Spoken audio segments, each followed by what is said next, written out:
میخواست بره به راش نگاش یادم میاد که میگفت من و تو باید بشیم از هم جدا که رفت شدیم جدا صدات یادم میاد که گفت چون واسه منی تو منو تنهام نذار بازی رو شروع کردی با من تا تش برو جای خالیمو پر کن با اونی که دل تو پر عشق تو قلبم مرد باید بگم به همه اینو که عشق تو کشیدی زیرو نه نمیخوام تو رو از جلو چشم برو من بیدار شب و تا صبح که فقط با منی تو دلمو خوش کردم به این که با من میمونی خوب اما تو رفتی چون گوش به حرف مفت جاده تو تاریکی که دل تو هم جای دیگه قلبم من پاره شد عشقم جاری کن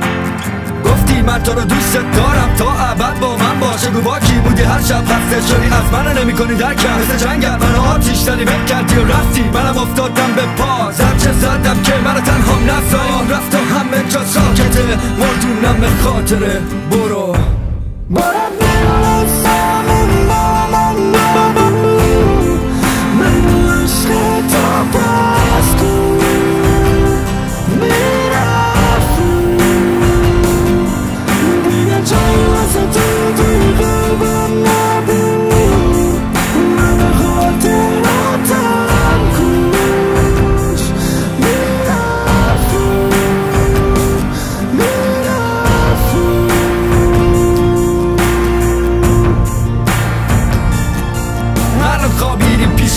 داره به تو نزدیک میشه میگه دوست دارم و هی دست رو موهات میکشه باشه حالا بی من میخوای برو از یادت میره کاش از اول میدونستم که مال من نمیشه حالا بی من خوش میگذره وقتی با اون آرومی که اون روزا نمیاد چیزی عوض نمیشه همه جور وقتم و من گذاشتم واسه تو هی فرقی هم نمیکنه واسه منم که باشم تو فکر از دوریت نزنم پک با نگاه میگی که میخواد باشی بیشش تو که نیستی جای این حس رفتی و برای کنار زدی واسه رسیدن به عشق تو فقط باشی پیشش برو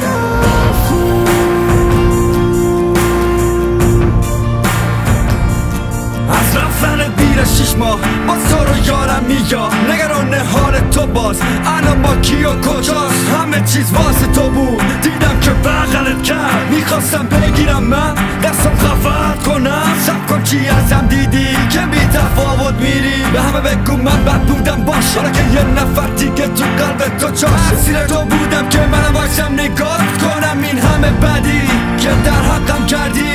که رنگ و قلبم به کتیر پای تو میشله اون دیگه واسه من نیست از کار تمومه که همه چیز باختم پای تو